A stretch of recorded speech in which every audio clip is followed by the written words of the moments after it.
would be around Halloween on the Travel Channel. Uh-huh. So what... So you're the oldest...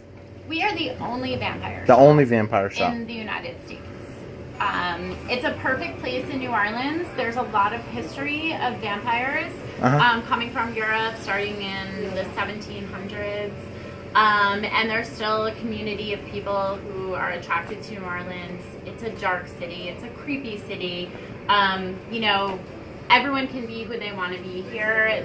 There are jobs. They can, you know, be vampire tour guides. They can do cemetery tours. It's kind of a perfect place for vampires to come to live. And I know the last time we came here, you had some different stuff from movies, actually.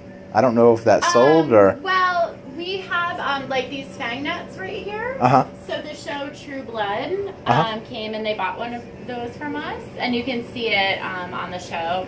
And so when the show ended, they sent us Eric's crossbow that we have hanging up here. Also, the Vampire Diaries and the Originals TV shows film a lot here. So they buy these journals from us that we have over here.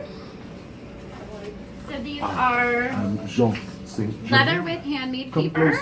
And so this size and the size are typical. You can see the actors, you know, writing in those journals. So those must be a hot seller then here. They are. If everybody comes in. They definitely are.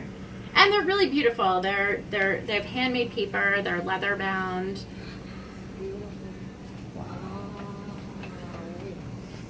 And then what were the vampire bottles? We looked at them the last time and they only had one left. That was these. What's the purpose of these again? Or what was the deal with these? These are bottled spirits of vampires.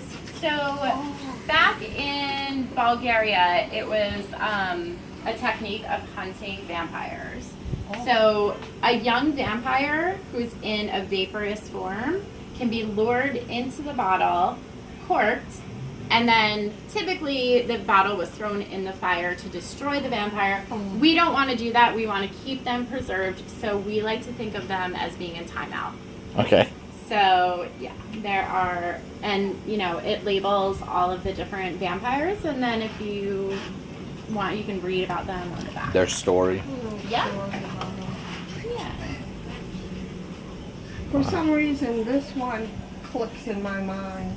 So that's one of the Carter brothers. It was John and Wayne Carter, and they were here in New Orleans. They are one of the really popular vampire legends here. Do you know much about the legend, if you don't mind me asking? Or It's what the kind story of a was about gruesome story. So they're just two guys living in New Orleans. Typically seemed very normal, had jobs on the docks, you know, would be out and about around town.